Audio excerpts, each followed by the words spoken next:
दोस्तों, आज हम आपको बताएंगे भाग्य से बड़ा कुछ भी नहीं होता। कुछ लोग कहते हैं कि सबसे बड़ा कर्म है, क्योंकि जब तक हम कर्म नहीं करेंगे तब तक हमें कुछ भी मिलने वाला नहीं है।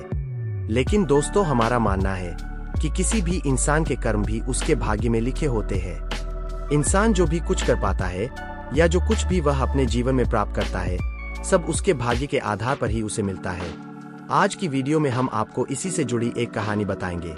लेकिन दोस्तों, इससे पहले आपसे निवेदन है कि आप हमारे चैनल आपका राशिफल को लाइक करके सब्सक्राइब जरूर कर लें और कमेंट में जय भोलेनाथ अवश्य लिख दे, ताकि हमारा मनोबल बढ़ता रहे और हम आपके लिए अच्छी अच्छी ज्ञान की बातें लेकर आते रहें। इससे आपको हमारे चैनल पर आपकी राशि से संबंधित वीडियो भी देखने को मिल जाएंगे। तो चलिए दोस्तों, शुरू करते हैं आज की भाग्य से जुड़ी कहानी। शिवजी के मंदिर में एक गरीब ब्राह्मण पुजारी था। वह रोजाना नियम से भगवान शंकर की पूजा अर्चना उसी मंदिर में किया करता था। वह इतना ज्यादा गरीब था कि उसको और उसके परिवार को खाने तक के भी लाले पड़ते रहते थे, लेकिन फिर भी वह भगवान की आराधना करना नहीं भूलता था।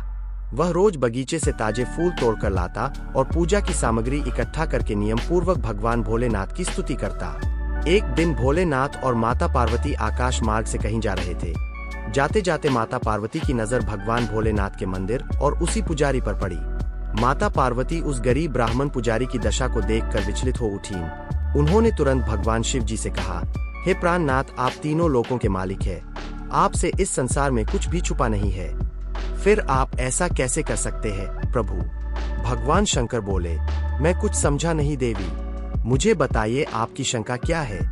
फिर माता पार्वती ने नाराज होते हुए कहा, वह देखो, यह गरीब ब्राह्मण कई वर्षों से लगातार आपकी पूजा अर्चना नियम पूर्वक कर रहा है, फिर भी इसकी ऐसी दयनीय दशा मुझसे देखी नहीं जाती। शंकर जी बोले, तो इसमें मैं क्या कर सकता हूँ देवी?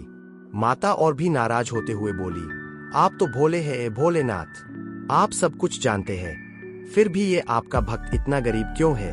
यह सुनकर भगवान शिव जी माता पार्वती से बोले, यह तो संसार है देवी, यहाँ कोई हंसता है और कोई रोता है, कोई गरीब है तो कोई अमीर है, कहीं ऊंचा है तो कहीं नीचा भी है। इस संसार में सुख और दुख दोनों मौजूद है। आप इन बातों के चक्कर में ना पड़े देवी, चलिए अपने मार्ग पर चलते हैं। माता पार्वती ने कहा, नहीं महादेव, जब तक आप इस पुजारी की गरीबी दूर नहीं कर देते तब तक आगे नहीं बढ़ूंगी। हठ ना करो देवी पार्वती। महादेव के समझाने पर भी माता पार्वती नहीं मानी और उसकी गरीबी को दूर करने की जिद करने लगी। अब महादेव सोचने लगे कि पार्वती अब नहीं मानेगी। उन्होंने अपनी शक्ति से धन की गठरी बनाकर मंदिर की सीढ़ी पर रख दी, ताकि आसानी से उस गरीब ब्राह्मण को वह गठरी मिल जाए और उसकी आने वाली 7 पुश्तों तक भी धन की कोई कमी ना रहे। यह देखकर माता पार्वती को तसल्ली हुई और खुश होकर बोली, अब आपका यह भक्त गरीबी के संकट से मुक्त होकर अच्छे से जीवन यापन करेगा। लेकिन मंदिर की सीढ़ी चढ़ने से पहले पुजारी के मन में ख्याल आया कि अंधे लोग कैसे चलते होंगे। आज मैं भी अंधों की तरह चलकर देखता हूँ। वह अंधा बनकर मंदिर की सीढ़ी चढ़ने लगा। धन की गठरी पीछे छूट गई और वह आगे निकल गया।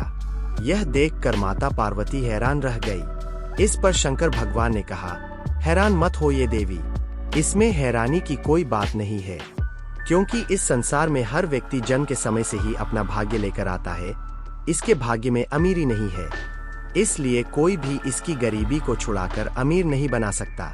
इस प्रकार से तो जितने भी भक्त संसार में है, कोई भी गरीब नहीं रहेगा। माता पार्वती बोली, आपकी माया आप ही जाने प्रभु, आप ही इस संसार को चलाते हैं। मैं तो व्यर्थ के चक्कर में यूं ही पड़ गई, मुझे क्षमा करे भगवान। तो दोस्तों, भाग्य के बिना भी कुछ मिलता है। कृपा करके कमेंट में जरूर बताएं और आपको यह कहानी अच्छी लगी हो तो प्लीज चैनल को सब्सक्राइब जरूर कर लें।